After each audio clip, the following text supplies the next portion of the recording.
starting in just a minute, so if you would, please make your way to your seat. We're going to start our program here in just a moment.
Sandra.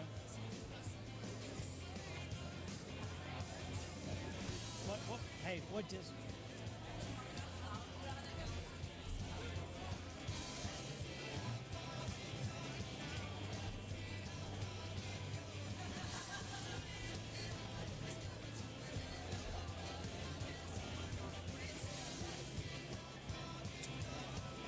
Good evening, everyone. I ask that you find your seat. We're going to start here in just about 30 seconds. We are going to stream tonight's event through a special, what is it called? YouTube. It's going to be on YouTube. And so Jeremy McKeel is here, and we're going to be doing that. If you have a smartphone and you know how to use it, if you'll go to the Murray Calloway Republican Party Facebook page, you can like that page, and maybe your friends will see you on TV tonight.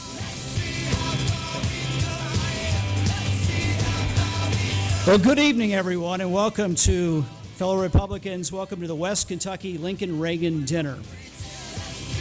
Before we get started, we have three very important things to do.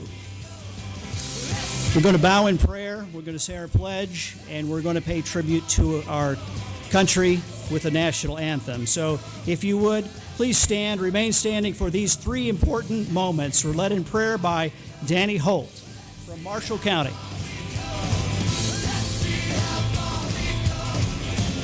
Let us pray. Our Father in heaven, as we come tonight, we look to you and we thank you and we praise you for your grace and your mercy. We look to you knowing that we as a people need your special help. We need your help in our counties and our districts. We need your help in this Commonwealth and our nation. And so as we come together, we look to you and just ask your blessing upon our endeavors tonight, and may these endeavors be pleasing to you. We look to you and we ask your blessing upon each and every one of our candidates. We ask that you watch over them during their travels and that you watch over their families as well. Father, we thank you for this opportunity to gather today. We just ask that you would bless us and bless this food that we will partake of. We ask that you bless us to your service. In Jesus' name, amen. Danny Holt was the caucus director in Marshall County, and from our caucus director in Calloway County, Colonel Bill Cowan will lead us in our pledge. I pledge allegiance to the flag of the United States of America and to the republic for which it stands, one nation, under God, indivisible, with liberty and justice for all. And for our national anthem, be sung by Brad Browser.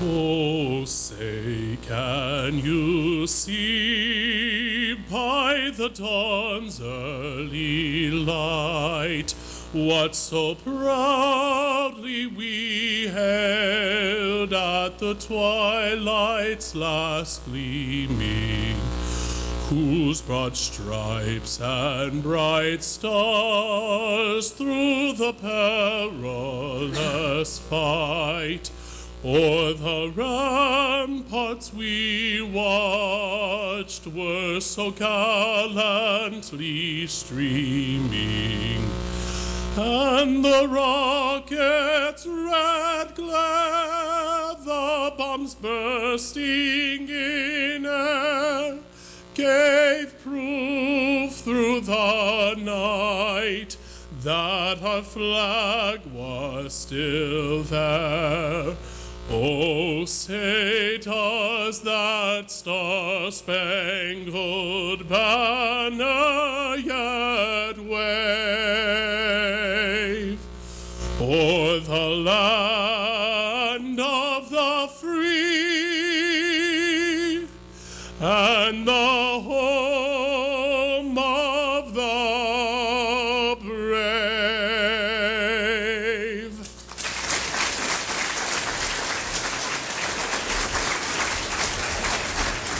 If you would be seated, please. We'll say that Brad is performing tonight at the Playhouse in the Park, The Crucible, and he is the lead character there. So we appreciate him coming out and doing that tonight. We are going to dine now, which I think will please most of you. We're going to start, we're going to do some counting from starting with 3 and go backwards. Senator Paul's table, we're going to allow you all to go first, if you would, and lead the way. And then we'll begin with 1 and 2, and we'll just go right around with the numbers. So 6 is over here, and you see where we are. So just follow your lead there. Senator, if you would, let's lead the way to the table. There are 4 lines over there. It should go pretty quickly.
Yeah, I saw you earlier. I saw you at breakfast.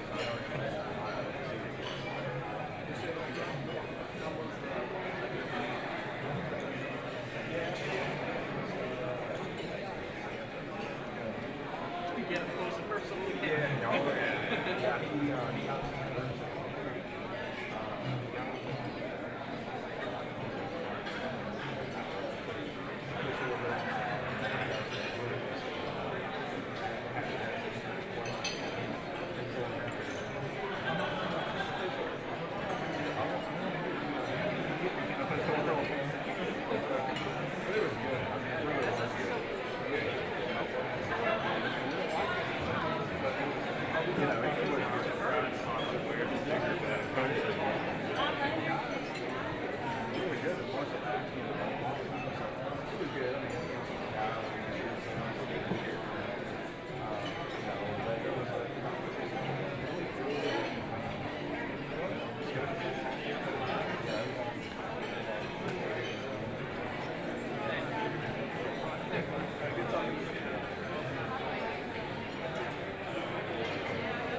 Well, what I can do is that, well, you can trim it, sure. Yeah, I don't know if you can cut out a second. I'm not sure. Now, I'm unfortunate. So we stay there. Minimum.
Just to give you a heads up, we're going to start our program in 2 minutes, okay? In 2 minutes.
know some of you may still be eating or eating some pie or whatever the case may be, but we're going to begin here tonight. And I'd like everyone, if you would, to please stand for just a moment.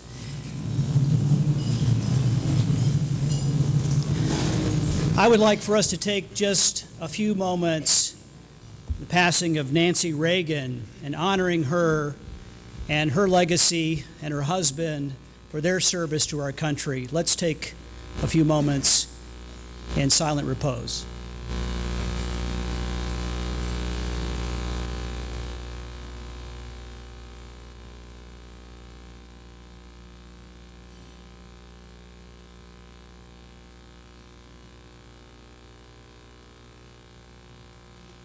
Thank you very much. If you would please be seated. I'd like to have our Judge Executive, Larry Elkins, to come forward and do a quick welcome here to Calloway County. Thank you, Greg. Good evening, ladies and gentlemen. I'd like to welcome you to Calloway County and beautiful Murray State University. We're very proud of our community, and we're equally proud of our university. Senator Paul, glad to have you with us tonight. You start naming names, you get in trouble, but I would like to recognize one of my colleagues from Hickman County, Judge Executive Kenny Wilson. Kenny, welcome.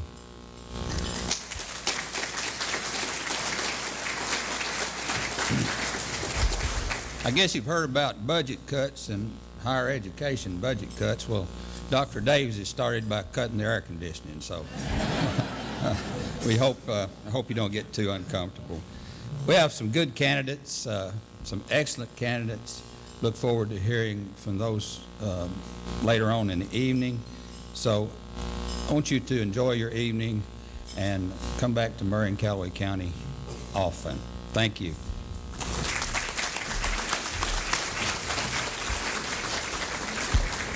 So one of the best things that Larry Elkins did just recently was he changed to become a Republican. So that's a good thing.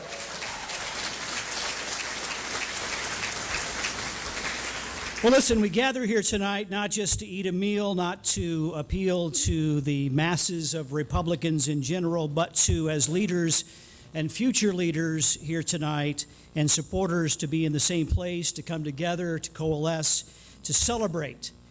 And we desire to be a part of the voices that are shaping and defining who we are as conservatives. Tonight, over 50 high school students from throughout Western Kentucky are here, recommended highly because of their enthusiasm and knowledge of history and political science. They were treated to a special reception with Senator Rand Paul, and each were the recipient of Rand's book, and will also be Kelly's recent book. And these are the GOP's Tomorrow students. I'd like all of you to stand, if you would, and let's give them a round of applause.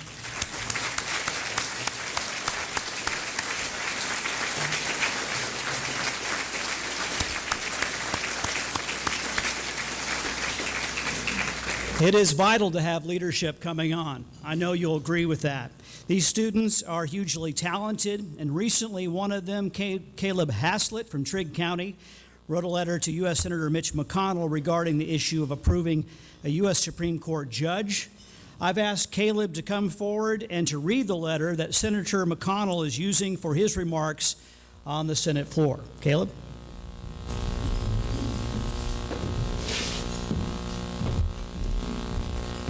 I've been asked to read a letter that I wrote to Senator Mitch McConnell regarding the Supreme Court vacancy. Dear Senator McConnell, my name is Caleb Haslett, and I'm a sophomore student at Trigg County High School. I enjoy politics, and I think that it is my responsibility to stay informed on issues facing our country today. Even though I'm not old enough to vote, these issues will impact me undoubtedly. I'm very concerned about what the U.S. Senate will do regarding President Obama's Supreme Court Justice nominee.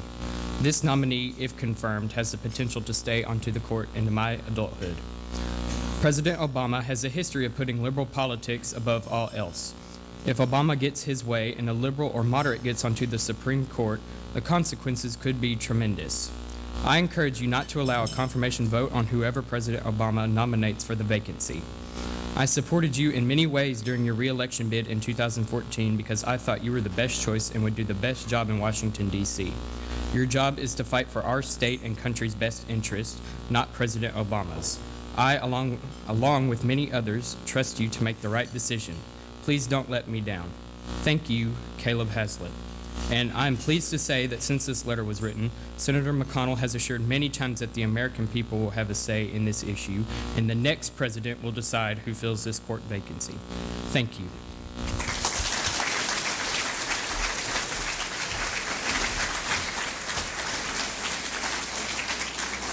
Our young people have good ideas. We're grateful that Caleb could come our way tonight. Also, I'd like to take just one moment to say and to welcome Walker Thomas and his wife Sandra here tonight, who waged a battle recently in the 8th District, and thank you all for being here. Would you please stand? Let's give Walker and his wife a round of applause.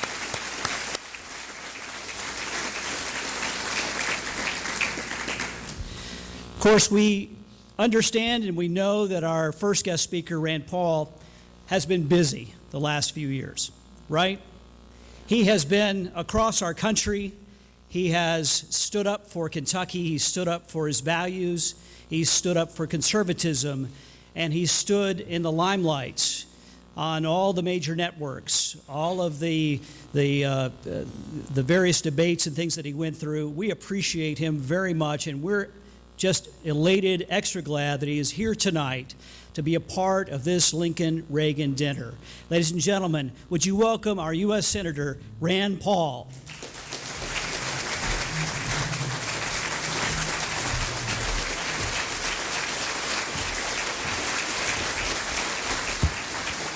Thank you. Thank you. Thank you. Thank you. Last time I was here, I thought, I'm such a great speaker. Why is no one watching? Why is no one listening to my speech? Everybody was watching the screen. Murray State, of course, was playing basketball during my speech, and so I learned that no matter what you say, no matter how great you think you are, you can't really compete with basketball. But I am glad that you are here tonight, and we are still competing with some basketball, but not UK. UK won earlier today, so you don't have to say I couldn't come because UK was on. I was telling my table that when I came to Kentucky after I finished my medical training, I had finished at Duke University. And I thought, well, it's a well-respected university. I'll put my plaque up, my medical degree, and people will like that. Well, after about a year, I had to move my plaque into the closet because it wasn't helping. I was there at Duke as a resident, and when Leitner made that shot. And so we had about 6 people over to the house, and we were all going to Duke, so I have to tell you, we were Duke fans. I've had 2 kids go to UK now, so give me a break, all right? I have 2 kids at UK. But anyway, we were there, and Kentucky makes that shot, and they go ahead by 1 point, and there's like 1.4 seconds to go. So about that time, our phone starts ringing. This is before the days of caller ID or cell phones or anything. It's a real old-fashioned, this is a phone that you plug into the wall, and it actually has a cord, and it's attached to a base. So the phone's ringing. My wife hops up to get the phone. About that time, Leitner's shot goes through. Everybody in my house is screaming. It sounds like 60 people, not 6 people. And about that time, whoever's calling us, she picks it up, they hang up. About 10 years later, one of her brothers, who's a big UK fan, who was calling to rib us, admits that it was him calling us, but it took him 10 years to admit that was what was up. So I ran for office because I was concerned about how much debt we were accumulating. And it still goes on, and it still concerns me. I'm still worried about the fundamental underpinnings of the economy, but really the foundation of our country. I really am. We borrow $1 million a minute. We have a $19 trillion debt. And you ask yourself, well, how big's a trillion? I can't imagine a trillion. If you take $1,000 bills, put them in your hand 4 inches high, you'll have $1 million. If you take $1,000 bills and you want to put them in your hand and have a trillion, be 63 miles high. If you come and visit my office, In the outer office, we have a TV with a debt clock on. You can look on it on your own computer, debtclock.org, and just watch the numbers spinning out of control. When I come home and I tell people we ought to just spend what comes in, we ought to balance the budget, I don't meet anybody that tells me we shouldn't. In fact, I meet most people that are unhappy that we're not. But you know what happens once you get to Washington and you tell people that? They're horrified at the thought. How could we ever do it? They struggle to figure out how we could balance the budget in 10 years. And usually it's funny math. They play a shell game and move things around. They have something called pension smoothing. I'm guessing for those in the State House here today, pension smoothing is a game that makes your pension worth by smoothing it out and stealing it and putting it somewhere else. But those are the kind of games we play. And they're like, well, how could we ever balance a budget? So I've put forth 3 budgets that balance in 5 years. And I point out to them every week how we could actually balance the budget. We put out a waste report. Has anybody seen our waste report? We have an email newsletter list. If you want to get on our email newsletter list, we'll send it to you each week. Last week we put out waste report. $2.5 million spent studying online dating to see if people make their decisions based on physical appearance. You think? We spent a couple $100,000 studying Japanese quail to see if they're more sexually promiscuous on cocaine. You think we could just stipulate probably? It's infected even the military budget. We spent $43 million in Afghanistan building a natural gas station. First problem, most people in Afghanistan don't have a car. 1 in 10,000 people have a car. Second question is, what in the world, where is it written in the Constitution? When did it become our responsibility to build a gas station? When did that become the military's mission? Put 500 soldiers in here and ask them if that's what they signed up for, to build gas stations. But then the third problem is, you think anybody's got a car that runs on natural gas? The gas station was 86 times the actual price of what it should have cost. Whoever built it should have gone to jail. And we need to put some people in jail for malfeasance at the VA, in the Defense Department, but really it even goes higher than that. We are infected, and we have infected our military in some kind of green theology. Green theology has nothing to do with defending the country, but it adds expense or takes money away from armaments, from protection from our soldiers, from care for our vets, because we're promoting a green theology. That's what natural gas stations. Somebody decided we're going to combat global warming with a gas station in Afghanistan. I promise you, this runs throughout. Has anybody seen the movie 13 Hours? I read the book, and I imagine the movie's the same, but these brave men are fighting for 13 hours straight under just incredible conditions. We got 4 or 6 guys fighting off hundreds of people they can't see in the dark, people with mortars. Eventually they killed a couple of our guys with mortars. But you know what they're doing? They're waiting for reinforcements. The reinforcements are supposed to come from Tripoli. It's about a 30-minute flight. How come they can't come? Why aren't they there? This isn't anything to do with fighter jets from Italy or Europe. This is just a plane, any plane, a prop plane, any plane. They had no plane. Now, they had requested a plane, and it had been denied. Who's that woman that ran the State Department, you remember? She denied a plane to fly them around the country in case of emergency. But you know what she approved 3 days after she denied the plane? She approved an electrical charging station for the embassy in Vienna so they could charge their Chevy Volts. Why do we have a bunch of Chevy Volts in Vienna? Why does an embassy in Europe, one of our embassies, have Chevy Volts? Because we're going green. We've got to show off to the European socialists that we're as green as they are. They come to our committees and they seriously look us in the face and say, the number one threat to our country is global warming. It's not terrorism. Forget about defending against terrorists. We've got to defend against the sun. We've got to defend against global warming. This has no business in the military. It has no business in the State Department. And we have people dying because she made decisions based on global warming. And you know what? Hillary Clinton should never, ever become president.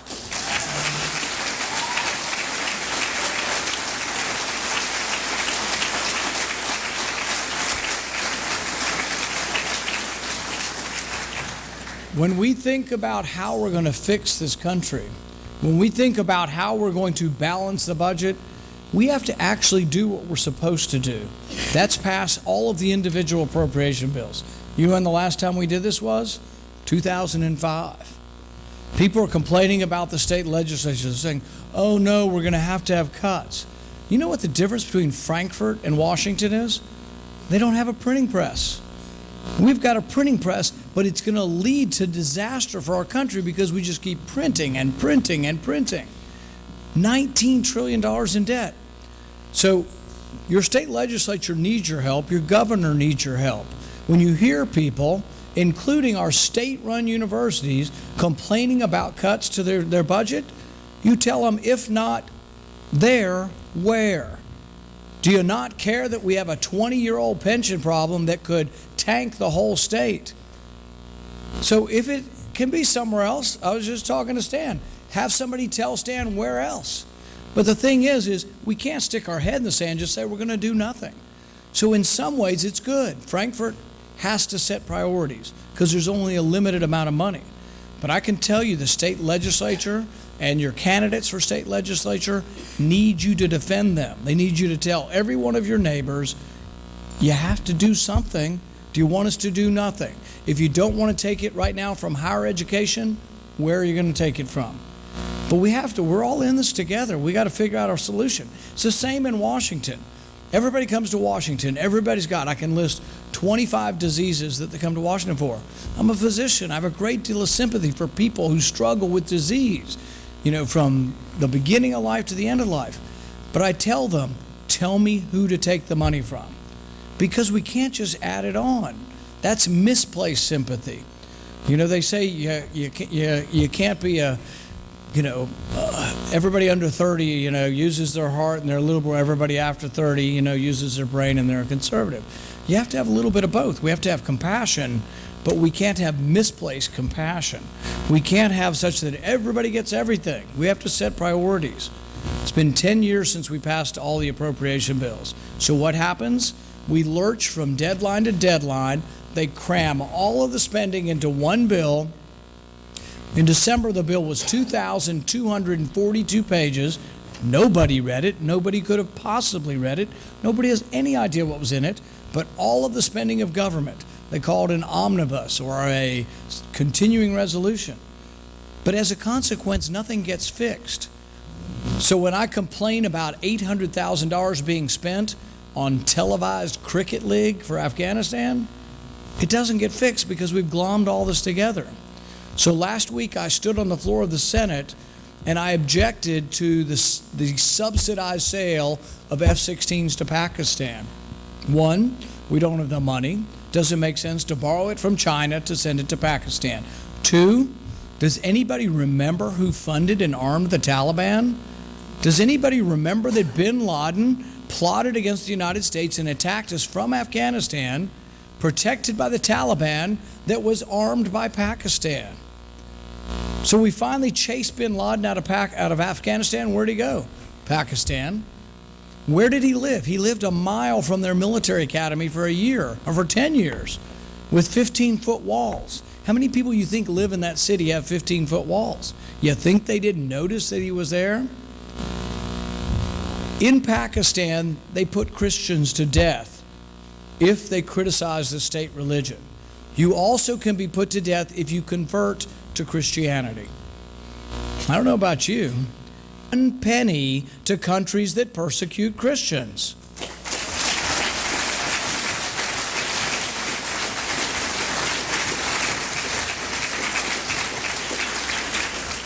And you think, well, maybe it doesn't happen. Maybe it's just on the books and it doesn't happen.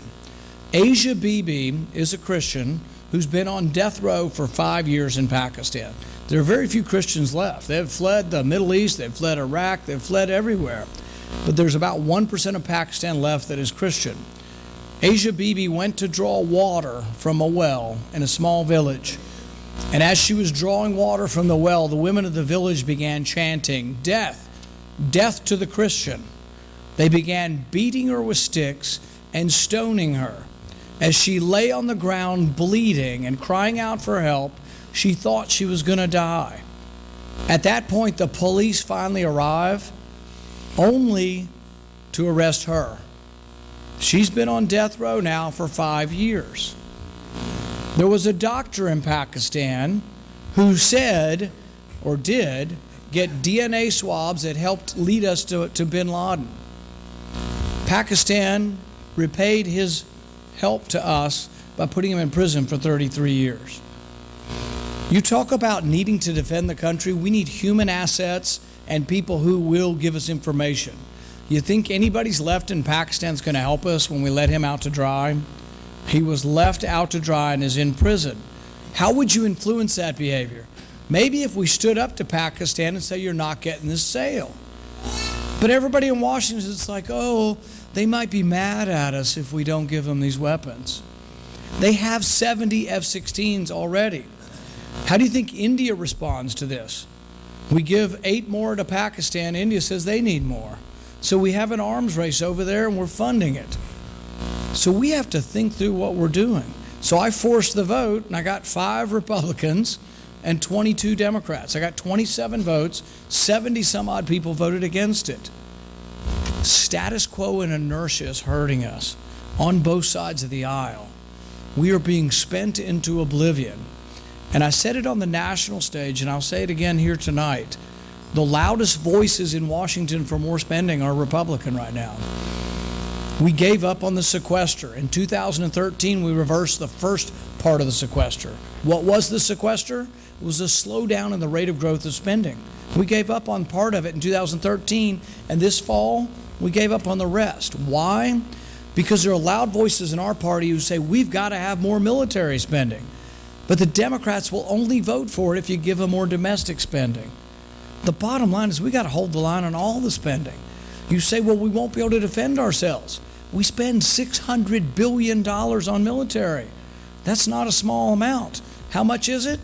It's what Russia plus China plus 8 other countries spend. Look, I want a strong national defense. I've got 3 nephews in the Navy. My brother-in-law went to the Air Force Academy. My father-in-law spent 20 years as an enlisted man in the Air Force. I believe in a strong national defense as much as any of us. But we're not stronger if we're spending ourselves further into oblivion. If we're trying to project power from bankruptcy court, it doesn't make us stronger. And realize you got to give the Democrats something every time you take something. We have to hold the line. Do you know if you just held the line on spending and didn't let spending go up, the budget balances within 5 years just by freezing spending? And this isn't a small amount of money. We spend $3.8 trillion. Couldn't we live on that? I mean, my goodness, we have to do more. But what I'm saying is we have to do more even within our party, even within all of us. You've got to be able to support the governor if he has to make difficult decisions. You've got to be able to support the state legislature. But we have to do more in Washington. More has to be done. We're the greatest, richest, freest nation ever known in the history of mankind. We're the most humanitarian nation. Do you know that in 2014 we gave away, not the government, you, to your churches, the Salvation Army, to good causes, we gave away nearly $400 billion in private charity. That is an example of the greatness of capitalism, the great wealth of our country. Cuba doesn't give away money like that. Venezuela doesn't. Soviet Union doesn't.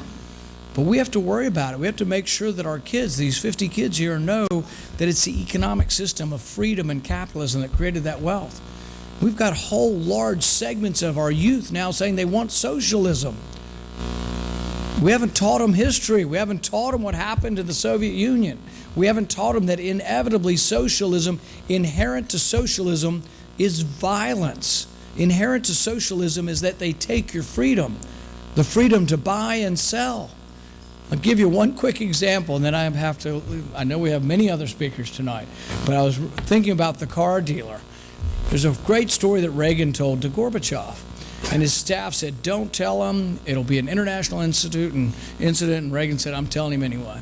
So the story is there was an accountant in Moscow, and the accountant wanted to buy a car, and it was very expensive to buy cars, and there was only one car dealer, the state. So he saved his money year after year. He finally got the money. He went into the dealership, and it was a state bureaucracy. It was a surly bureaucrat sitting across the table, and he put his money down. He says, I'm here to get my car. And the surly bureaucrat looked at him and said, that's all good and well. Come back in 10 years and pick it up. And he didn't miss a beat. He said, well, will that be on a Tuesday or a Wednesday? And the bureaucrat said, you idiot, I just told you it's going to be 10 years and you want to know what day of the week? He said, yeah, I think the plumber might be coming on that Tuesday. In a nutshell, that's socialism. We got to know what a terrible, awful, no good system it is. We got to know what did make us great before we know how to keep our country great. I thank you for your support. I want to continue to represent you. My voice can be a loud one for change, for balanced budgets, for lower taxes, for less regulations. I'm going to continue to try to represent you to the best I can. I want to apologize that I am going to leave, particularly to the candidates, because I've heard their speeches once or twice before. They're all great, by the way. Yeah, but no, I have a 2.5-hour drive, and I've been gone all day. But I want to thank you very much for including me, for inviting me tonight, and allowing me to present my case. Thank you very much.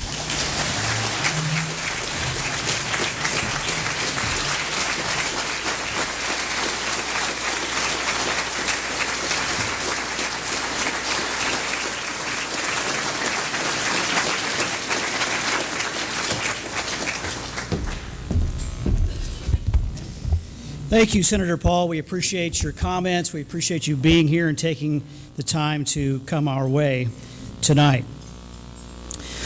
Well, just obviously, we know that Congressman Ed Whitfield is not here. We want to mention that the congressman obviously is not running again, but he has been a very good and great leader in our party. And we'd like to say just briefly about him that we know that Congressman Ed Whitfield has been a strong voice in Washington on behalf of his constituents and his leadership in Washington, and he will be sorely missed. Ed has been a fighter for Kentucky's coal industry. He's worked each and every day to push back against the unilateral regulations from the Obama administration that jeopardize the Commonwealth's livelihood. Congressman Whitfield's devotion to the district also includes fighting on behalf of the Paducah Department of Energy site there, the Fort Campbell in our area, and Kentucky's agriculture industry. Ed Whitfield's leadership will be missed in the halls of the Capitol and in the 35 counties of the 1st District. Let's all give a round of applause to our Congressman Ed Whitfield. Even though he's not here, we want him to know that we really are excited to have him serve for us. I'm asking Field Representative Janice Everett to come up on the podium now, and I'm going to have somebody hand me this over here. You wouldn't mind, Jason?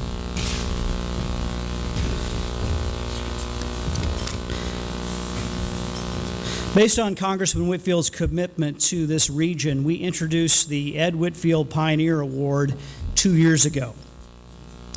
The plaque reads that this award recognizes the outstanding leadership to the Republican Party by Congressman Ed Whitfield and will in future years recognize those that contribute to the growth and leadership of the GOP in the 1st Congressional District. Tonight I'm going to read the introduction here for that recipient, and I would like you to listen here as we carefully go through this. Our recipient of Ed Whitfield Pioneer Award is not a native of West Kentucky. However, they've lived in West Kentucky for nearly 30 years, serving this area as a conservative. Our pioneer is well skilled in math and in avid history. He's a history hound.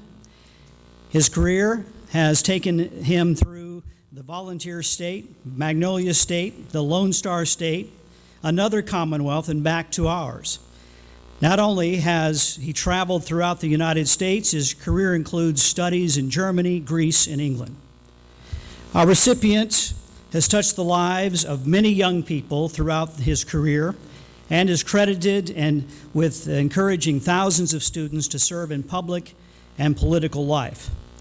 He's credited with developing a conservative students group here, the College Republicans, that has impacted this region and the nation in many positive ways. Some know him as Obi-Wan Kenobi,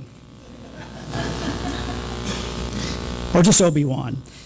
You know, he's the Star Wars character who mentors Luke Skywalker, to whom he teaches the ways of the Jedi. He's a founding member of the American Air Museum in Britain, a lifetime charter member of the National World War II Memorial Society, charter member of the U.S. National D-Day Museum in New Orleans, served on the Commonwealth of Kentucky's Abraham Lincoln Bicentennial Commission in 2005 to 2009 by appointment of Governor Early Fletcher. He's a member of the Christian Faculty Network, attends First Baptist Church here in Murray, where he's active in a number of activities and ways. Many of you have probably already figured it out. He's already figured it out. But some of you will only know him by his students that he has mentored and by what he has done for conservatism, defending against liberalism that continues to creep into our universities and colleges. He and his wife could not be here tonight, but he has 3 successful children and numerous grandchildren. Ladies and gentlemen, with much thanks, the 2015 Ed Whitfield Pioneer Award is proudly given to Dr. Winfield Rose.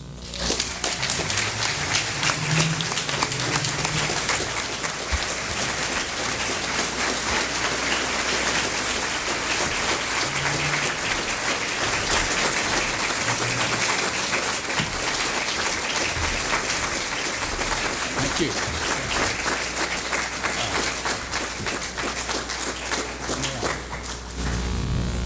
Well, thank you very much.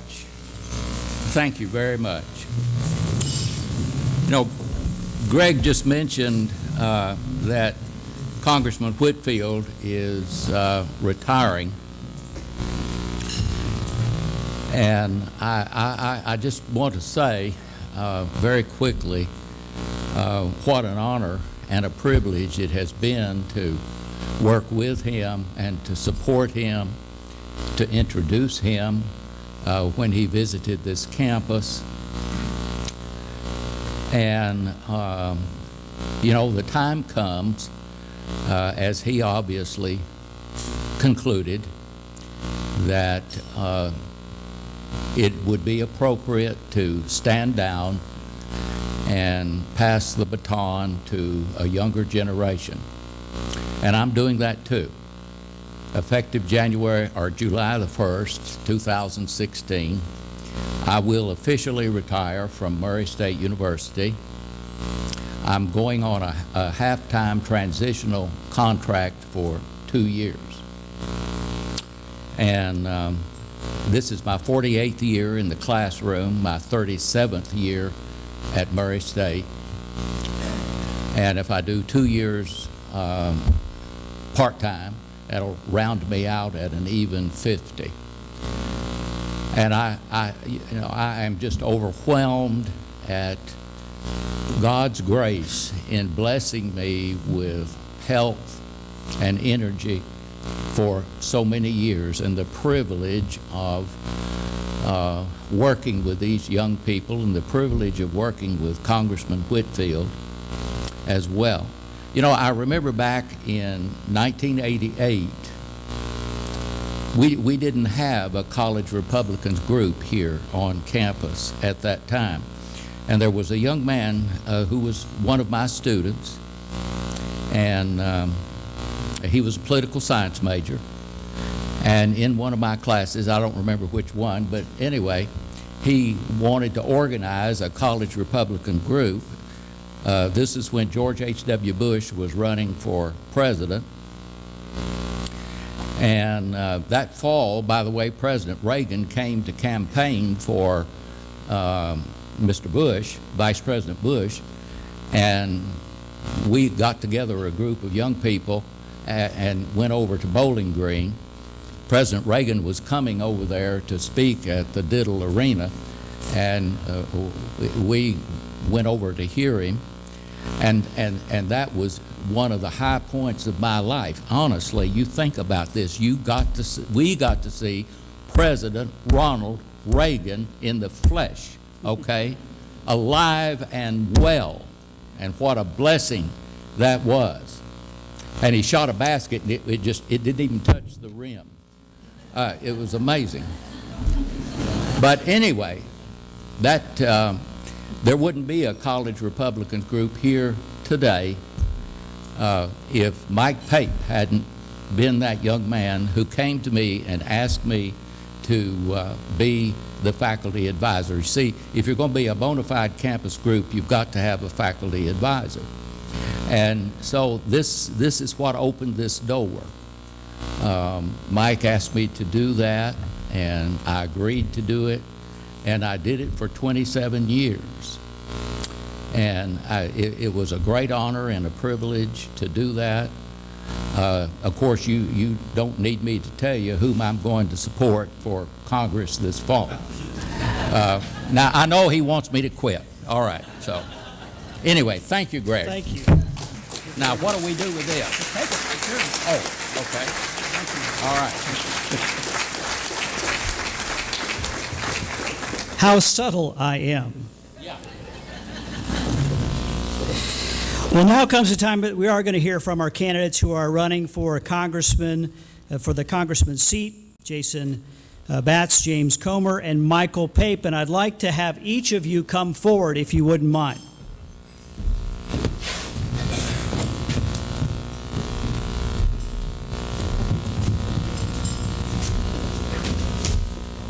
Strong.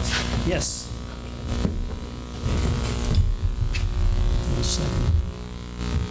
Okay. Actually, guys, these are labeled 1, 2, and 3. This is 1, this is 2, this is 3. And everyone on this side probably can't see it. But I told the guys that we were going to draw straws, but I didn't have any straws.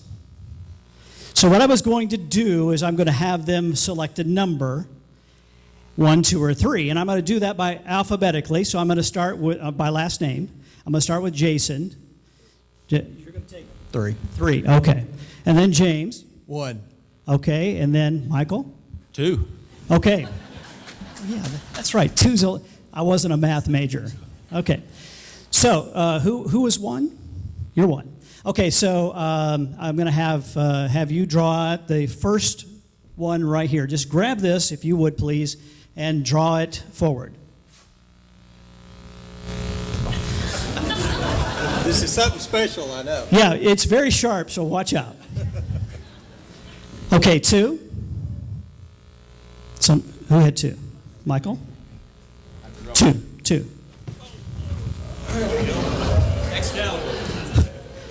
Jason? This is number 3. Okay. Now, as you can see, there are 3 different swords. We are not going to battle up here. Okay. But what this represents is James got the short one, so he will be first, Jason second, Michael third. Okay? All right, so we will begin, and I'm going to let James Comer to do that. I'm going to take these, gentlemen. Yes.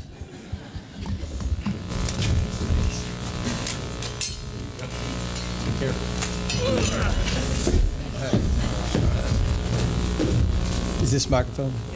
All right. Well, thank you, Greg. I've never seen that done before, but that's exciting. That's what this election's all about, change, and that's something new, and I like that. And it's great to be back in Murray at Calloway County. You know, this is the 6th year in a row I've been to this Lincoln Day banquet, and I know it's for all of West Kentucky, and it's exciting to see the positive changes that are taking place from a Republican standpoint in this part of the state. I know that 15 years ago when I was elected a state representative, there weren't very many Republican state reps from West Kentucky. Today you have them all but one, and we're going to get that one. That's great. There weren't any county judge executives, and you have two here tonight that switched parties because they know that the Democrat Party no longer represents their values.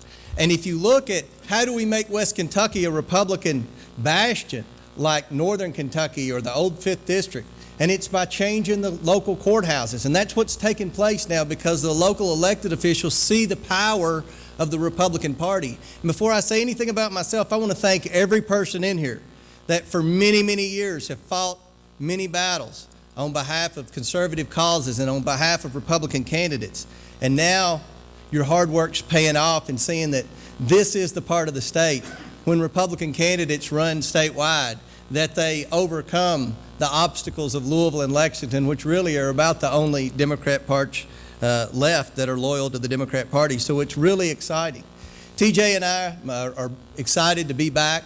We've had a great day in Carlisle and Calloway counties today, seeing many of our friends and supporters, and I see many people in the audience that have been so supportive and such good friends to TJ and me over the years, and we want to thank you for that. Many of you know my background. I'm a farmer, small business owner. I graduated from that other university on down the road, Western Kentucky University, with a degree in agriculture, but I've said this many times, and I would be remiss if I didn't say this today, Sharon Furchess. It's great to be on campus at Murray State University, on the campus of the best agriculture program in the state of Kentucky, bar none, Murray State.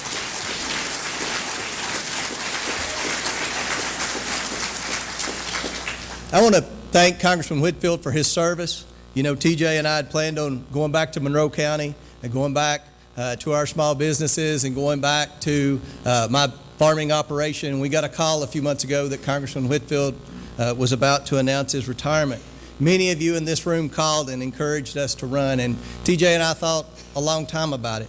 And I thought about the fact that I'm frustrated with Washington, D.C. I agree with many of the points that Senator Paul made. You know, our country's not heading in the right direction. We have to have people that are going to step up and fight for the conservative cause, people that are God-fearing Christians that aren't ashamed to say that in a public forum, that will step up and represent our values, people that have had success in the private sector. I'm proud of the business successes that I've had and the large farming operation that I've built myself. Obama didn't give that to me. The government didn't give that to me. Like many of you who are in business, I took risks and chances and made something out of nothing. And that's what capitalism's all about. But many of our leaders in Washington, especially the Democrats, have forgotten that. Our government has failed us.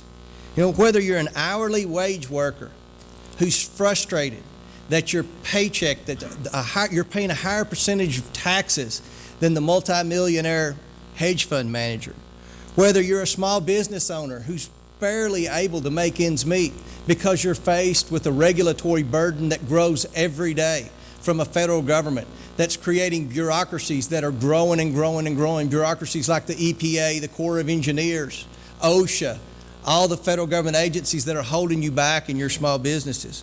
Whether you're a common sense conservative that's just sick and tired of seeing the budget debt increase to the tune of $19 trillion. People are fed up. And that's why you see such a movement for people like Donald Trump and a movement on the other side for people like Bernie Sanders.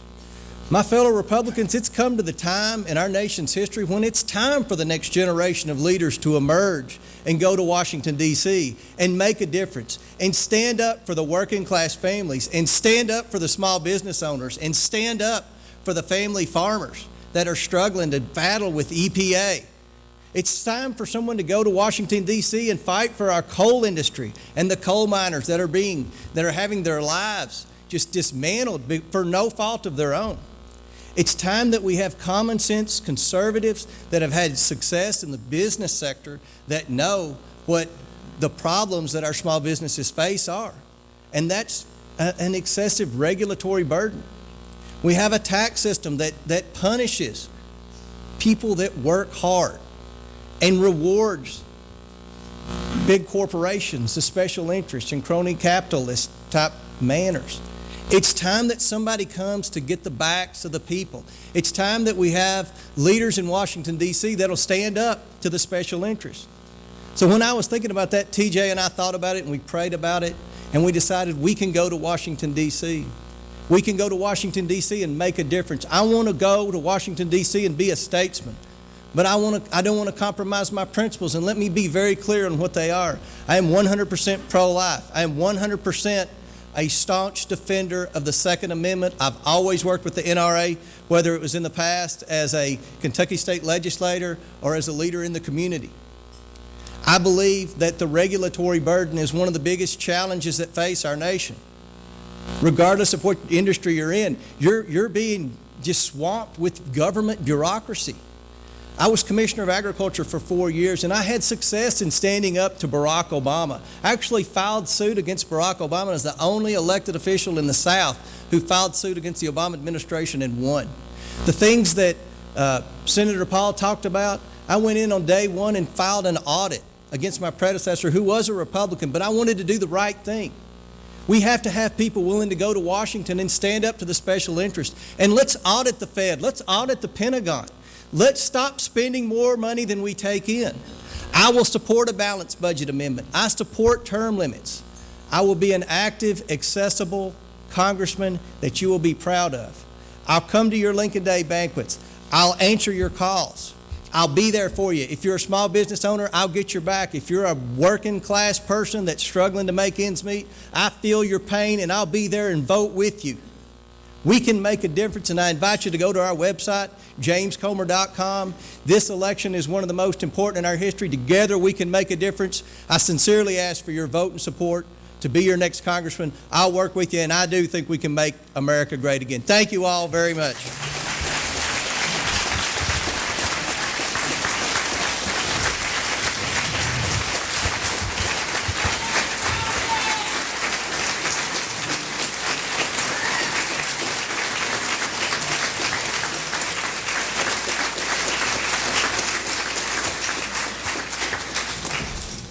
Next up is Jason Batts. Jason? Well, thank y'all for the opportunity to speak with you tonight. You know, the 1st Congressional District is a pretty big one, so it's great to be at home tonight.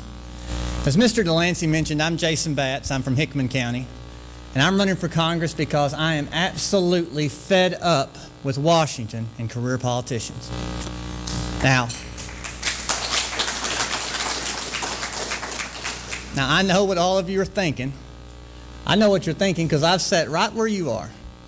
Another political candidate, another political speech. The trouble is, this is no ordinary election. And as many of you know, we're not the typical campaign. See, I'm a prosecutor, small business owner, a captain in the United States Army, currently in the reserves, where I spent over 3.5 years as an Army prosecutor before recently being named Chief of Military Justice. In fact, immediately after tonight's events, I had to report for duty to Fort Campbell. Whether on the campaign trail today or in uniform tomorrow, I know what it's like to stand up for something bigger than yourself, just like you do. With both of us coming from small towns, we're the type of people from the type of places that aren't supposed to stand up for Congress. But I'm not running in spite of our small towns. I'm running because of them. Because we need to get back to the vision of our country that was shared by President Lincoln while standing on the war-torn battlefield of Gettysburg when he declared that this is to be one nation under God, of the people, by the people, and for the people. We need leaders who are not afraid to stand up at a time when so many in the media and on the left tell us to sit down. Leaders who stand up against abortion. Leaders who stand up to protect the Second Amendment. And leaders who stand up for the 75% of Kentuckians who cast their vote against gay marriage.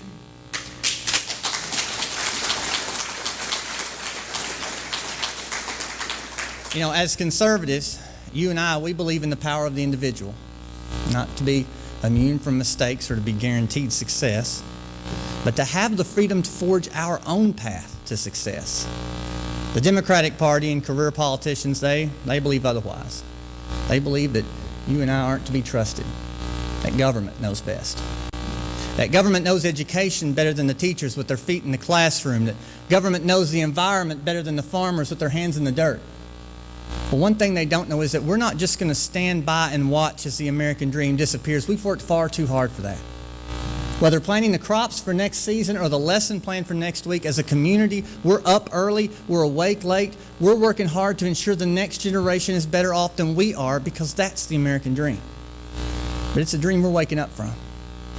Personally, I struggle to see how someone can believe that every person has the right to be married, but not every person has the right to be born.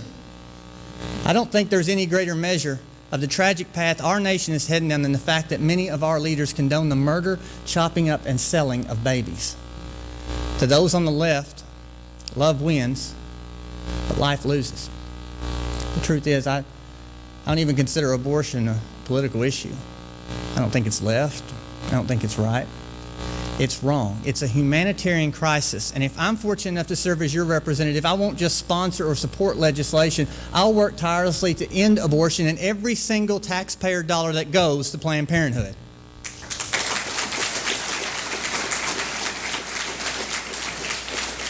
Now, I know that makes me a target for the pro-abortion crowd, and that's fine, because I took an oath as a soldier to protect others. And I would vow that same oath if fortunate enough to serve as your representative. Because looking around this room, I know I don't stand alone. I stand with the comfort of God and millions of others who know there is no greater purpose for government than to defend the helpless, and this we will defend because all lives matter. We look at Washington, and we see a political class that's focused on dividing and distracting, rather than listening and leading. Year after year, we hear the same talking points from the same types of candidates and suffer the same results. I challenge each of you to ask yourself, what has Washington actually helped you with? They certainly haven't helped our veterans.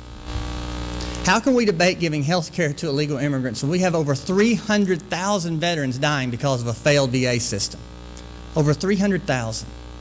For those of us currently serving, the situation doesn't get much better. Radical Islam has transformed us from soldiers to targets simply because of the freedom we stand ready to defend. Some of you may recall the tragic ambush of our service members last summer in Chattanooga.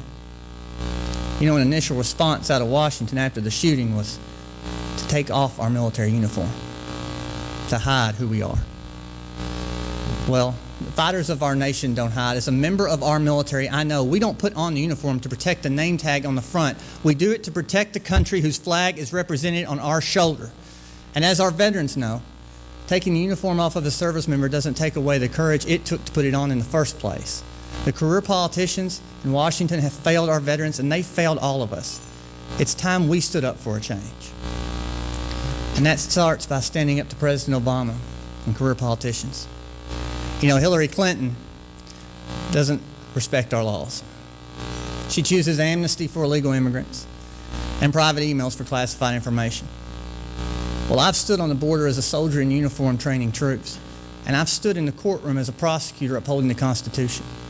And I'll use both experiences to stand with you to lock down our borders and lock up Hillary Clinton.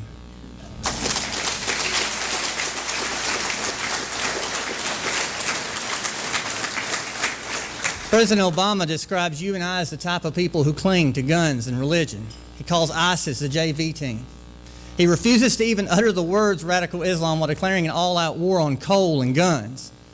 And he calls back our service members racing to Benghazi to rescue fellow Americans under attack. You know, there was a time when the American military was unleashed, not pulled back. When American ingenuity was allowed to rise up, not be pushed down.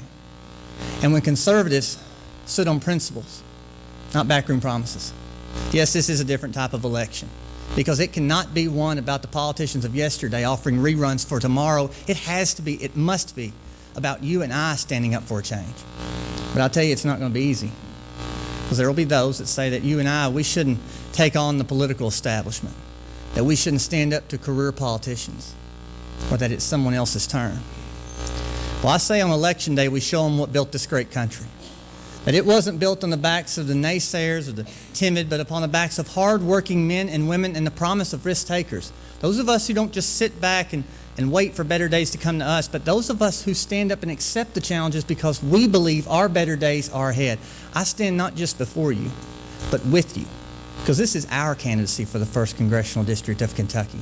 And together, we are that majority. And with that majority, we're going to take back the field for the farmer, we're going to take back the classroom for the teacher, and we're going to take back our country from career politicians and political correctness. I humbly ask for your vote and your support, because this is our home. Let's take it back. Thank you.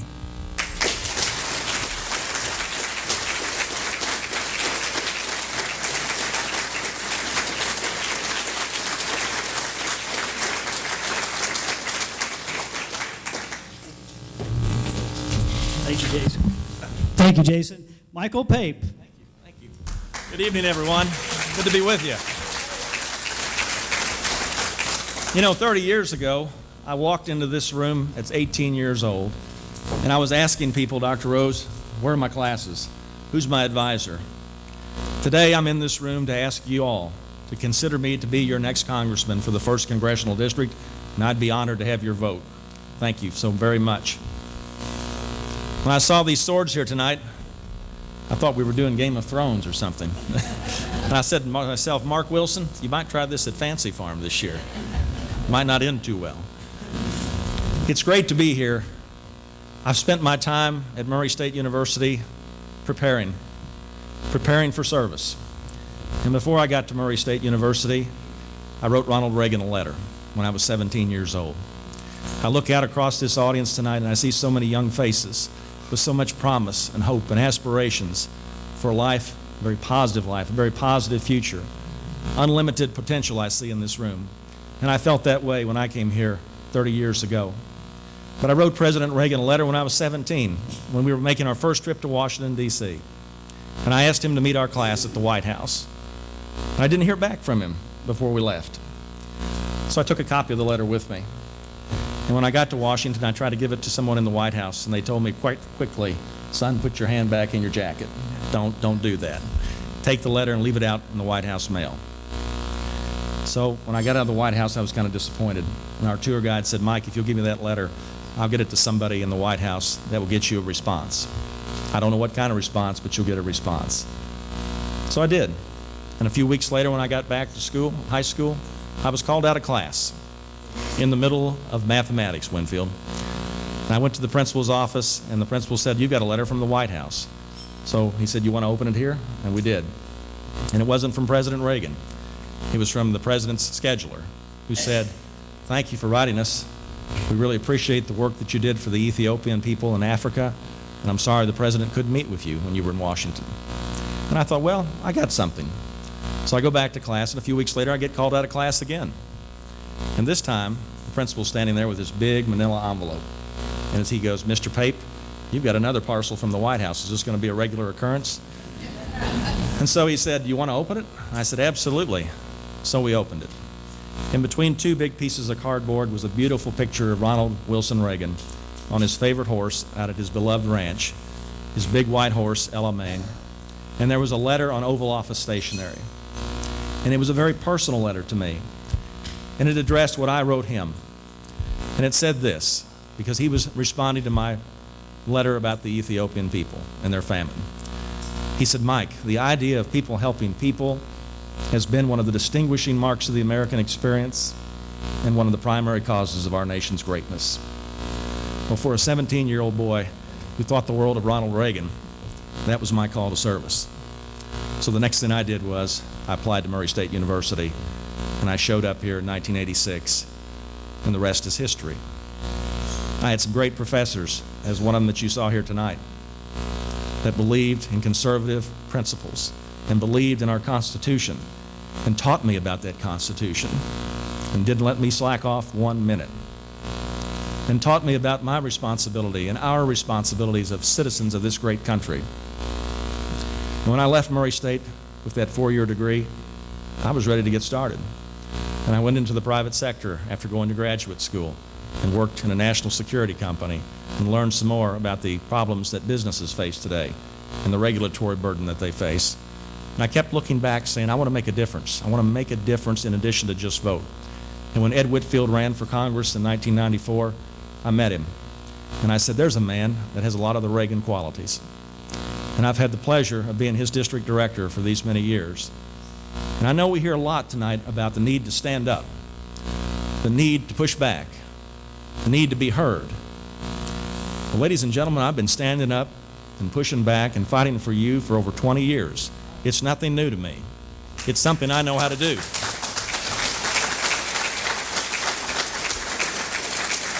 And that is why I want to be your congressman.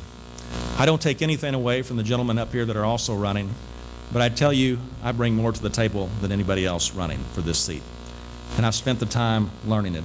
I've spent the time working in every county of this district with the people and the issues. I know when I started for Ed at 27 years of age, I might have thought I could be congressman, but I know now that I wasn't prepared for that.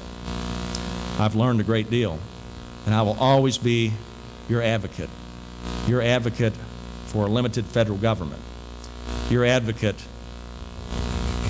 for lower regulation, your advocate for the principles, the moral principles that we hold dear. Life, the most precious thing God has bestowed upon humankind. The Constitution, a document that I consider to be quite perfect. And I will stand up for that every day as your congressman. I will vote the way this district wants to be voted.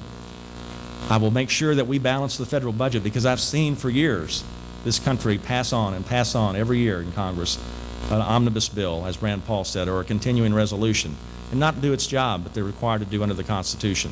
We will pass a balanced budget amendment to the Constitution, and I'll lead the effort to get that done.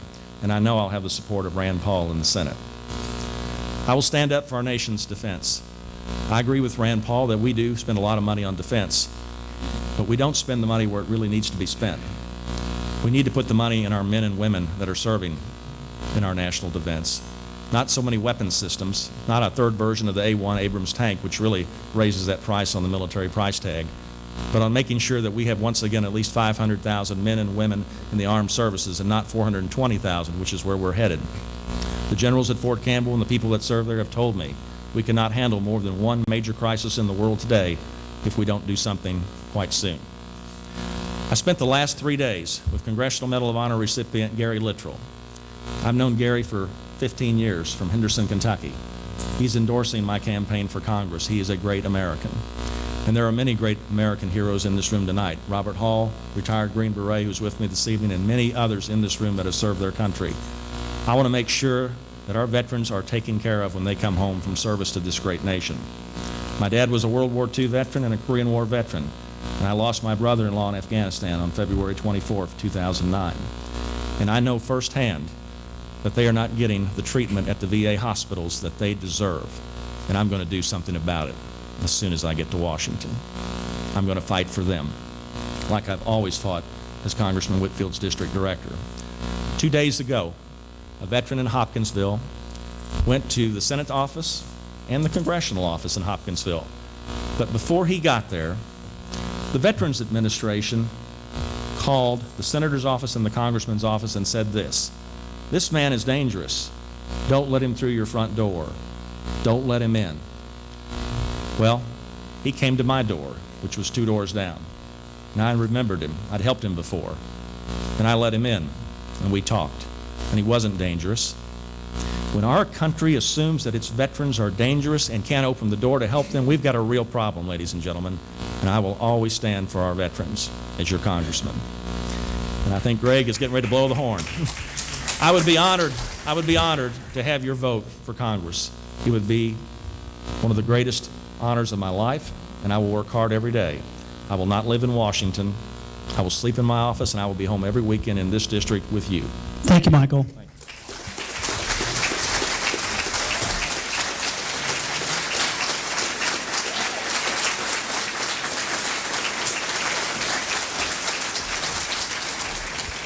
Yes, they call me Mr. Subtle.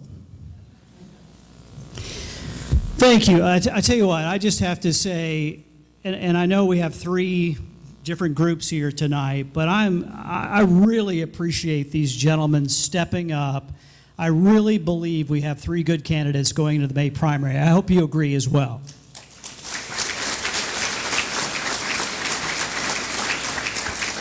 I'd like to just say thank you to a couple people, introduce a couple folks. I know First Congressional District Chairman of the Republican Party, Richard Grana, is here. Richard, I think you're back. Would you please stand and let's welcome Richard. Just real quick, if you were a chair, or if you were a chair of a caucus and you worked in the last few weeks, would you please stand? Do we have some caucus chairs out there? Thank you. Look, there's Bill over here. Record numbers coming out. Thank you for your hard work. I want to also say shout out to Linda Avery, our county circuit court clerk. Linda Avery, where are you? Okay. Brian Ernstberger, who is our county attorney, Republican here in Calloway County. And I know I'm going to miss some folks, but I just wanted to point those out. Thank you all for being here tonight. We're going to move on to our senators and representatives and our representative candidates. And if you haven't noticed, I've already given everybody shorter time limits, and so we're trying to move along, and we appreciate all of you. We'd like to share their story and write this narrative all together. Our first Kentucky senator, our first district Kentucky Senator Stan Humphreys is here, and Stan is running unopposed in his race coming up, and we appreciate Stan. Let's hear it for Stan Humphreys from Trigg County.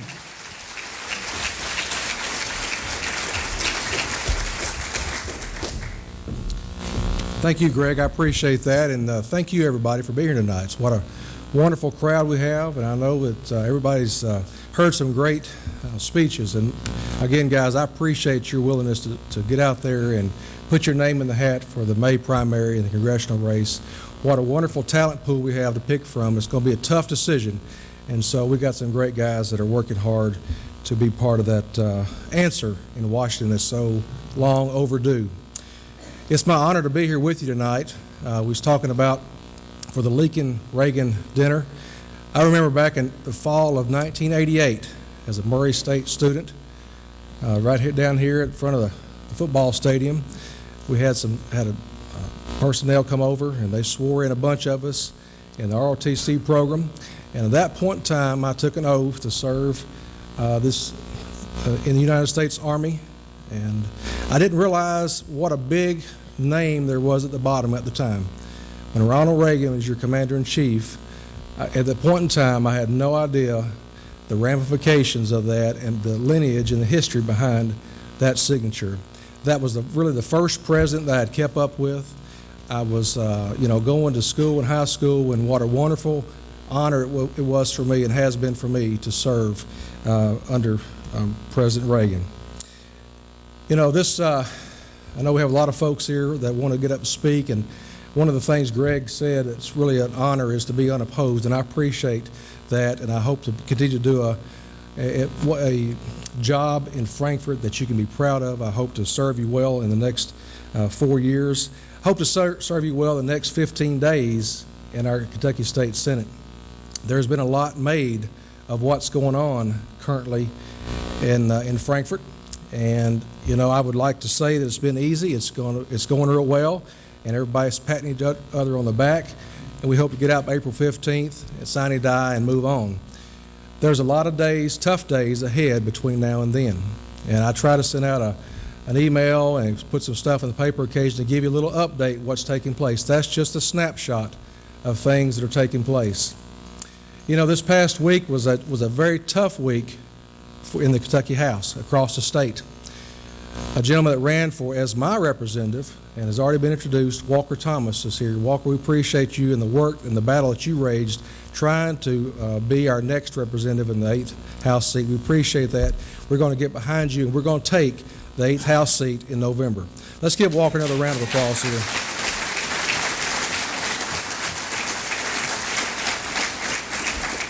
Although we gained one House seat, we were hoping for more. We're closer than we ever have been before. And this November, we're going to flip the House, folks.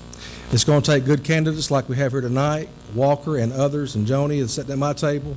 And we have a list of candidates going to speak to you tonight who are very supportive and out there working very, very hard. Governor Bevin ran, his platform was to bring back our spending, was to rein it in, make our pension systems more solvent. I don't think any of the candidates here, including myself, signed up just to go and deal with pensions for the next however many years. We signed up to make Kentucky great. We have to get pensions and the solvency issue out of the way, move on to something that can enhance our future, like our children that are sitting here tonight, and that's what we all signed up for. So when it comes around the next few days and we have issues of trying to find ways of making those cuts, you're going to hear a lot about that. When you have an answer, as Senator Paul said a while ago, where do you want us to take the spending from, the cuts from? You know, nobody likes to cuts. That's not fun to talk to somebody, 15 different agencies a day, about how much it's going to hurt them. We understand we want you to cut and balance everything, just don't cut us. How many ways can you say no? So there's our issue, and Governor Bevin is taking a lot of heat over that right now. So let's be supportive of him. Let's give him an opportunity to formulate his case and push that agenda forward. We know we have some tough days ahead of us, but let's be supportive of our governor. I wish Congressman Whitfield could have been here tonight. I want to give him a proper thank you for the work and the time that he has put in to the 1st District. Whoever the candidate that arises in May and wins in November is, they have huge shoes to fill. And again, I know Janice is here in support of Congressman Whitfield. Would be honored if he were here tonight. But he's done a great job for us in the 1st District. I want you to give me just a little bit of personal privilege and latitude just to make one more recognition and congratulations before I sit down and we hear from our candidates, because we have great candidates to hear from tonight. You know, when you run for office, you know there's people in your lives that you have to have supporting you. And I know everybody here has been very, very special in lots of ways, and I appreciate the work you've put forth in my candidacy over the years. But I found out last night that longtime friends of mine have made the decision and the move, and they are leaving and going to Texas. And I know a lot of you know Betty Sue and Phil Howard, and they're here with the other portion of my Trigg County contingency from across the rivers. And I just want her to know on a professional and public level that Betty Sue and Philip, we appreciate you. We love you. We thank you so much for the support you've given not only to me, but everybody in the 1st District.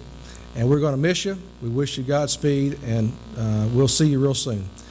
But again tonight, let's give it a round. Betty Sue, stand up. Stand up.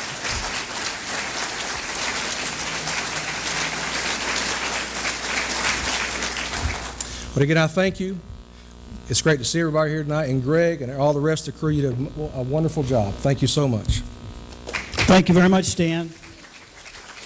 Next up is our second senatorial district Senator Danny Carroll from Paducah. Danny.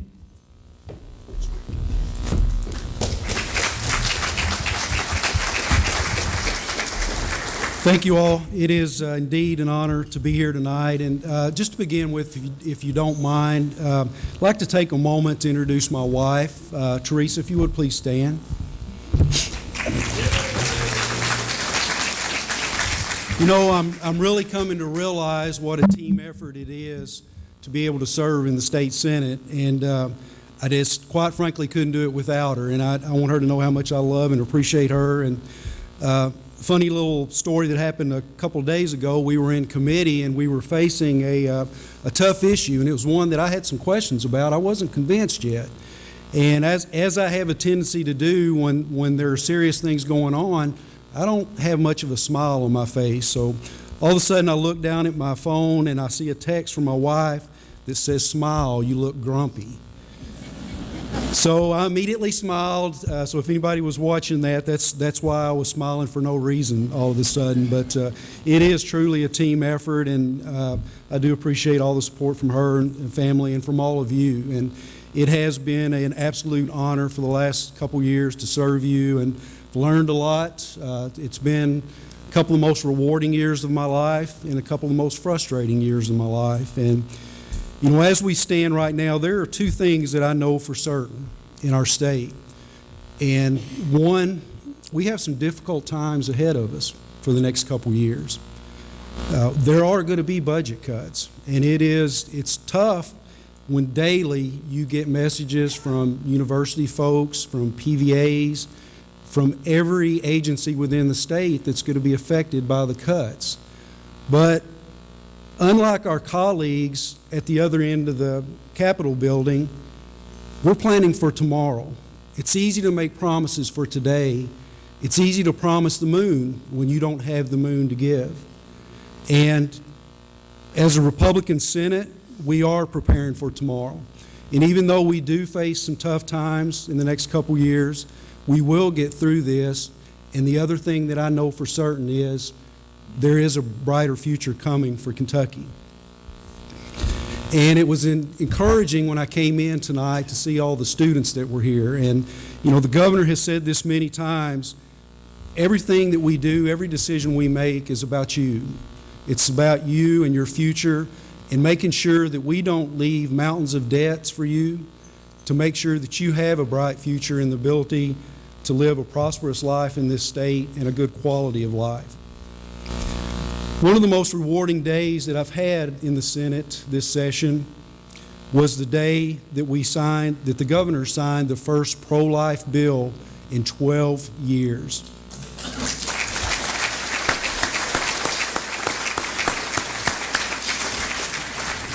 It was definitely an honor to follow our group down into the governor's office and to watch him sign that. And I think there are many more to come.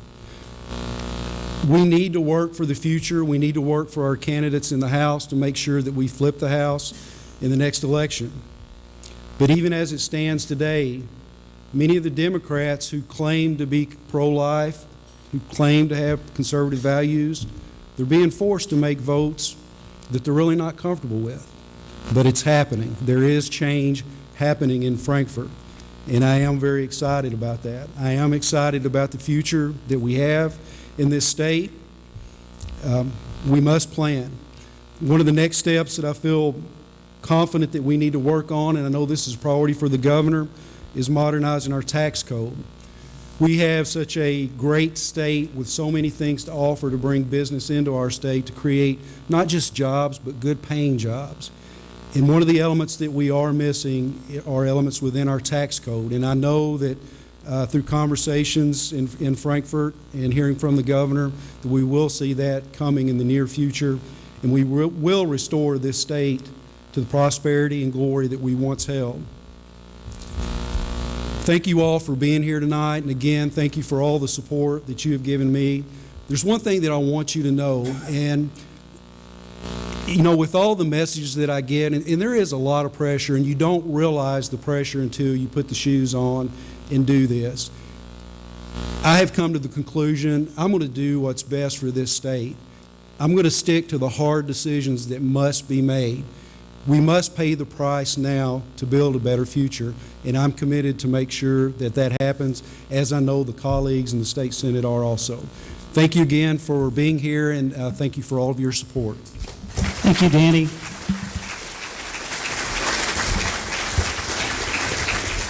Okay, our House candidates are up next, and we're going to hear from the 1st District House Representative, Stephen Rudy. Stephen?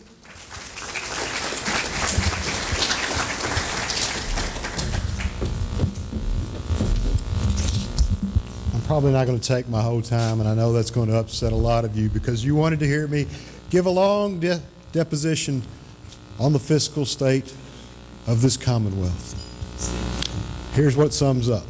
The good Lord asked for 10%. Matt Bevin's only asking for 9%.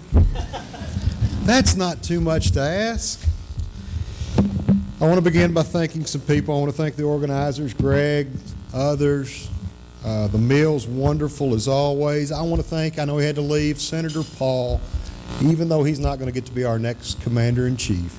The thing that we did to allow Kentucky's Republicans to participate and allowing us to determine who the nominee is for our party is long overdue, and that was wonderful that last Saturday we got to do that caucus, and that goes. Thank you, Senator Paul, for your ambition.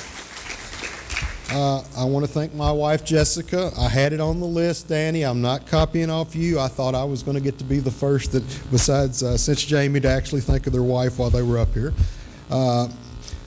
I want to thank all you Republicans who come out to this every year and hear these wonderful, wonderful talks and get to spend all this wonderful time with us politicians. I want to thank President Obama for all he's done for the Republican Party in this part of the country. Now I want to move on to unity, folks. We've got decisions to make. We've already done the caucus. We've got primaries, yada, yada, yada. If you're huge for Trump or a constitutionalist for Cruz or a Marco-mania, whatever it is you are, we've got to come together in the fall. And if you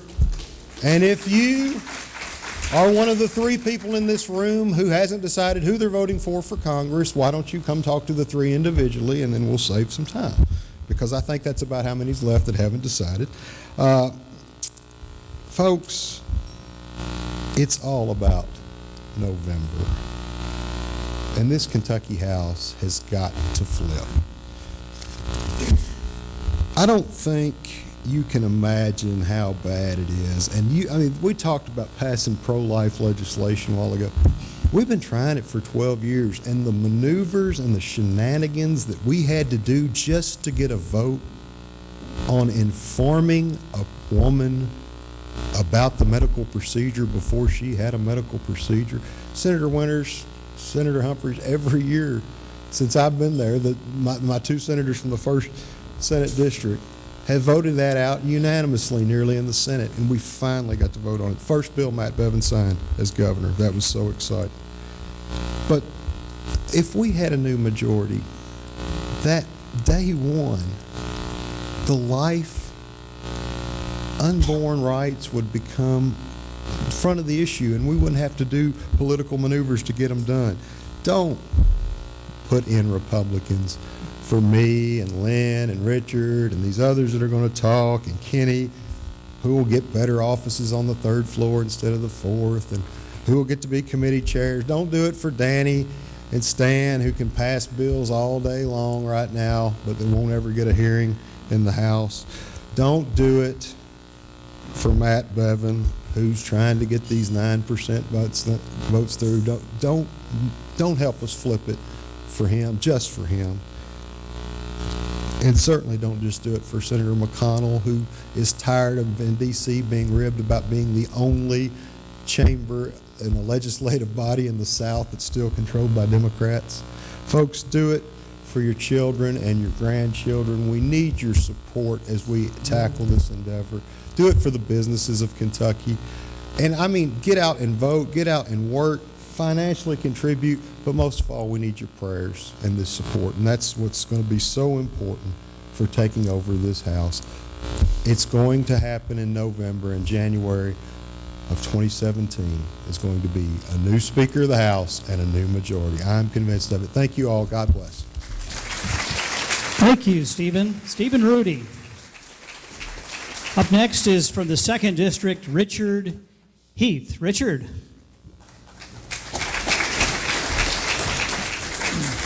Thank you, and if I could see you, yeah, there you are. I want to introduce my wife, Ruth, with me a lot, and she's a big part of my campaigning, and when I'm in Frankfurt, and stand up and take a bow, Ruth, you deserve it. Ladies and gentlemen, when we as candidates sign up to run for office, the first thing we do is we fill out a document. It's notarized and delivered to the Secretary of State, and mine says that I believe in the policies and principles of the Republican Party, and I agree to support the policies and principles of the Republican Party. And here's a brief summary of some of those policies and principles. The Republican Party represents a strong nation of strong, self-reliant individuals. The GOP believes that the laws of nature as enumerated by God direct our lives. The GOP believes in the minimal government as presented in the U.S. Constitution, understanding that excessive government promotes waste, corruption, cronyism, and laziness. We believe in the U.S. Constitution that it should be interpreted as written unless amended. And individual liberty, free enterprise, and capitalism offer opportunity for producing the greatest prosperity for all.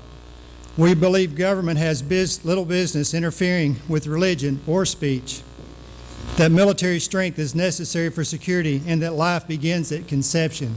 And it's for these reasons and many more that I continue to run as a candidate on the Republican Party, and I cannot imagine running on any other party platform. And I know I'm preaching to the choir tonight. I appreciate you coming out and the time that you've given to all the candidates. Thank you. Thank you, Richard.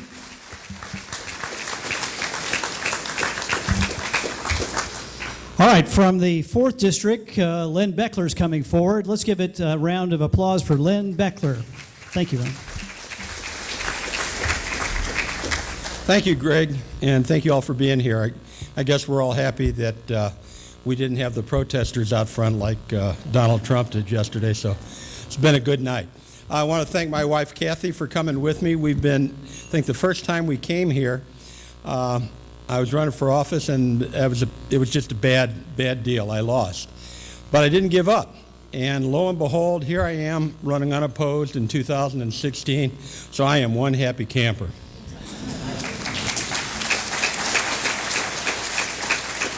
Senator Paul spoke about the debt that the country has. But I thought it was equally important that you all know that you can go to the debt clock and take a look at Kentucky. And even though constitutionally we are required to have a balanced budget, when you take in the unfunded mandates that the legislature, primarily the Democrat houses, has forced upon us, we are a $43 billion in debt state. That can't continue. We cannot continue to borrow our way out of debt. As the senator and other folks have mentioned, we have to do some cutting. And I, too, struggle with what should we cut. And when people come in and say you can't cut education, I say, okay, fine. What do you suggest that I cut? And you know, I've never had anybody tell me, well, you should cut this, but you know, leave us, cut that. Nobody says that. Everybody just says, I want more. Well, that's kind of the society we have today, and I think we have to continue to fight that. We are conservative, we are Republicans, and I believe that come November, with your all help, we have 3 more excellent candidates who are not currently serving. We have Joni Hogenkamp running in the 2nd District, we have Paula Robinson running in the 6th, and we have Walker Thomas running in the 8th. And I encourage you to do what you can to support them. When you run into Democrats who say, well, I'm a conservative Democrat, I have nothing to do with Obama, remember what Richard said. When we sign up to run, we sign a notarized pledge.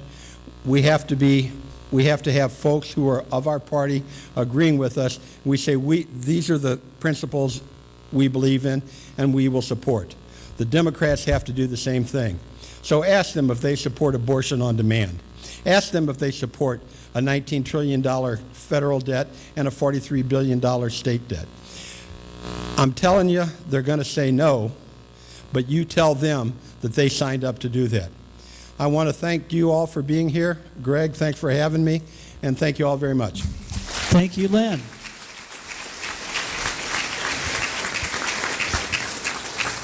Well, our own Murray representative in the 5th District is Kenny Imes, and he's got a guest, too.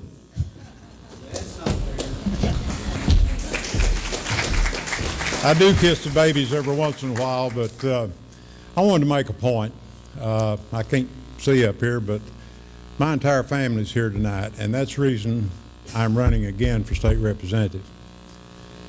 Sitting at that table, I think right in there somewhere are 4 generations of my family.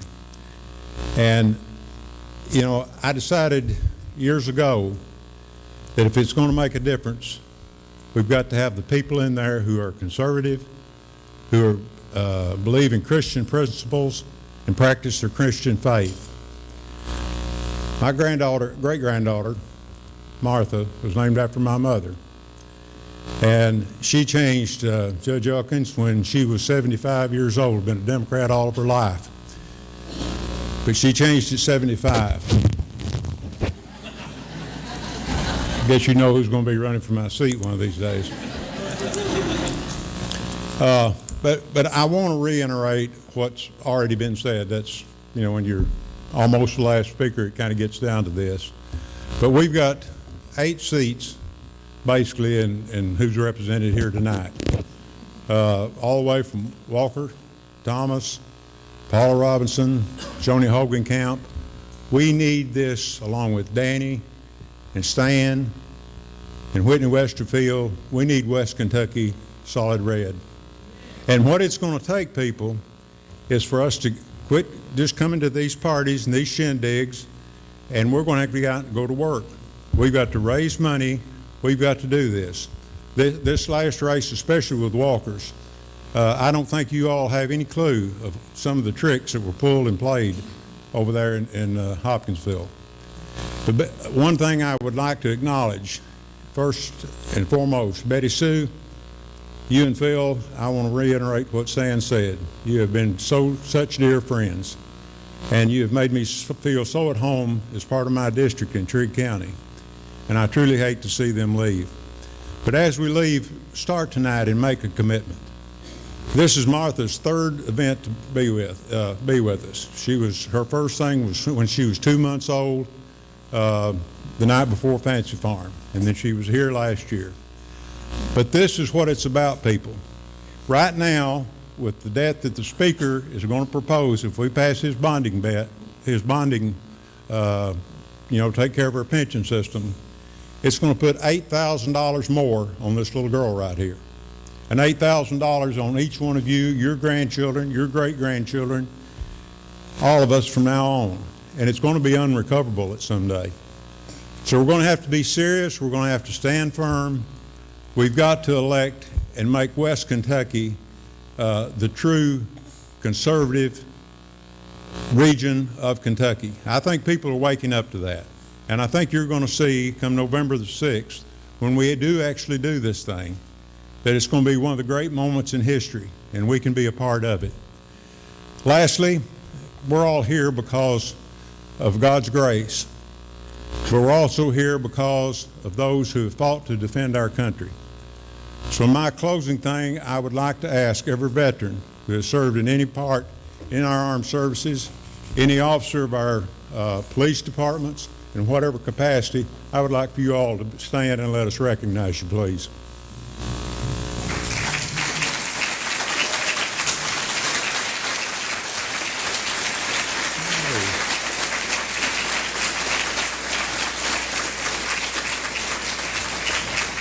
Thank you all truly so very, very much for the services you've given us, for the freedoms that we enjoy.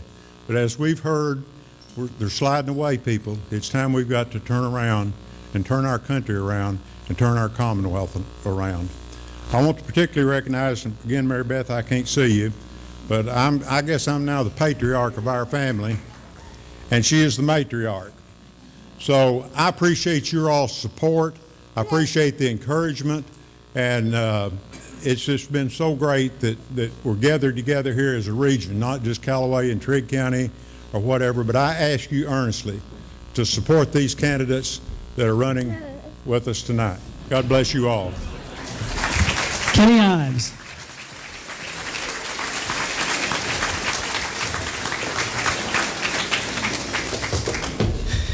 I'm going to put, Walker, can I put you on the spot? Would you come up and just give us a couple minutes, if you don't mind? Walker Thomas, who ran a great race over in Christian County and surrounding counties there for the 8th District. Walker, good to have you here tonight. Thank you. Hey, I really appreciate coming out tonight, having dinner with Senator Paul, but I want to also thank the person that's been by my side the whole time also, Sandra.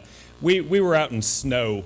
I asked her to put a poncho on and door knock in Katie's the other day, and she did. We went down each side of the street. So behind every good man, there is a great woman, and I do want to thank her for that. We got over the scrimmage game, so now we're going to the championship game in the fall. So we're excited, motivated. I could use your support. A lot of you obviously can't vote for me, but financially would help. Kind of emptied the coffiers, and now we got to build it back up, and we're excited about the fall race. And we're going to hit the ground running. I promise I'm going to get out and try to see everybody in my district, and we're excited. So thank you for having us tonight. I'm going to speak briefly, and we'll let the next person come up. Thank you, Walker. Great job. Thank you for being here tonight. Well, we have two final candidates to be speaking tonight. These are first-timers. They're running for the first time in the 3rd District and the 6th District. And actually, I found out that Joni Hogenkamp is actually from Murray. I'm going to have Joni come up and let us know a little bit about her and what she's running on as far as her race. Well, as he said, I am a newbie, so I'm not used to the bright lights, but I'm Joni Hogenkamp, and I'm running for the 3rd District for the House of Representatives. I am from Murray, though. I was born and raised in Murray, and I went to Murray High, and then I went away and then ended up in Paducah. And so my husband and I, Ben, who's also from Murray, we've lived down there about 22, 23 years. And so that's my home now. But what really drew me to want to run is I'm a small business owner. My business partner and I, 2 women, we have a business. It's called Caring People Services. And we've been in business about 15 years. And so as our children grow older, I keep seeing the decline of the state of Kentucky and McCracken County. And our 2 daughters that are now finishing graduate school, I want our state to be somewhere that they want to come back and have their career. And so that's really the reason that I'm running. I have this business experience. I want to take that to Frankfort, and also common sense. Do the financial side of my business, and when we don't have the money, then things just are not purchased. If you don't have the money, then you have to stop spending it. So I know that most of y'all are not in my district, but I'm sure you have friends and relatives that are down in the 3rd District. It's McCracken County, so I wish you'd tell them to vote for me. And it's been a pleasure to get to come back to Murray and see a lot of people that I've known. Thank you so much for having us. Thank you, Joni. And now Paula Robinson from Marshall County is running in the 6th District.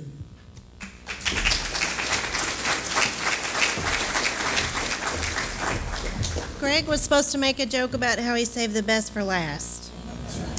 Sorry about that. I'm honored to be running for State House Seat 6.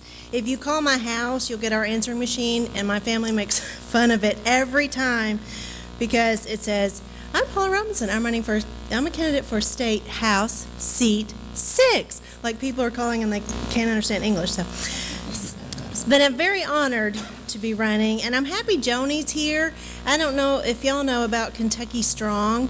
Joni and I are 2 of 13 women in the state, and we are running as representative candidates to help flip the House, but to get more, we call it girl power in the House. So I'm glad Joni's here tonight. I want to thank Greg. Greg and I worked together several years on Night Before Fancy Farm. So as chair of the GOP in Marshall, I would be remiss if I didn't say get your phones out and put Night Before Fancy Farm on your calendars. It is literally the night before Fancy Farm. So I hope you'll join us, and I'm sure I will steal all of your email addresses from Greg and send you an invite.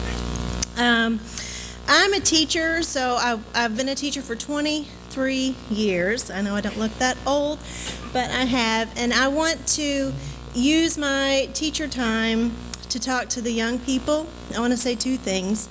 When I registered to vote in 1988, again, I know I don't look that old, and I heard other people talking about the 80s, so it's nice. We should have had an 80s theme, Greg. We should have done that. But I had people tell me at my high school, Garrett County High School in Lancaster, Kentucky, it's the middle of the state, and they looked at me as an 18-year-old and they said, you ready to register? And I said, oh yeah, I was so excited. I also grew up Senator Humphreys in the Reagan era, so to speak, and so I was so excited to register, and they looked at me and they said, now, you might want to register Democrat, that way you'll have a chance to vote. And I looked up and I said, no, I'm going to register Republican. That's what I believe as an 18-year-old. That's what I believed, and I still do. So I want you, young people, to kindly and respectfully look at the people who are going to tell you that you need to register as a Democrat so you can vote. You say, you know what, I've heard that line's been used 30 years, but it's no longer true in this state.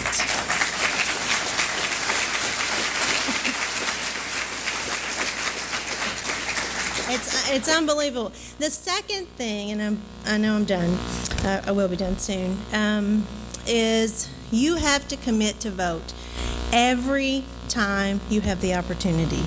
Voting is the most important thing you will ever do, besides the big things like picking a spouse and a major and having kids and all that stuff. But you need to vote every time. I worked the caucus Saturday, and a National Guardsman drove 2 hours just to stand in line for about 30 minutes, and he voted. 2 hours. His name was Derek. Unbelievable. You have to vote every time. And that's why I'm running. I am tired of hearing about my representative going to Frankfort and literally sitting on his hands not voting. So I promise I am going to vote, up or down, yes or no, I will vote. I appreciate being here. This is very surreal and really crazy, but I am so proud to be here. Thank you so much. Thank you, Paula. Good job. I thought you told me you could only talk for like 1 minute. Good job. Thank you. Well, I'd be remiss if I did not say thank you to the hardworking volunteers who helped make this happen. To my wife, which is right here, Terry Delancey. Would you please stand? No? Peggy Taylor, Vicki Travis, and all the Calloway County folks that helped to come out and set up and do their thing. It really takes a lot of volunteers to make this happen. My thanks to all the chairs of the region. If you are here, again, Betty Sue, thank you for your service and your many years here, and all those who help organize our students being here tonight. To me, that is where we have to be. We have to concentrate on our youth, and we have to look forward to the future. Thank you for coming here tonight. Be a part of your local parties, and let us know how we can help you to make it better. Ladies and gentlemen, have a good evening. Be safe in your travels. Thank you from the Calloway County Republican Party for being here, and God bless the USA.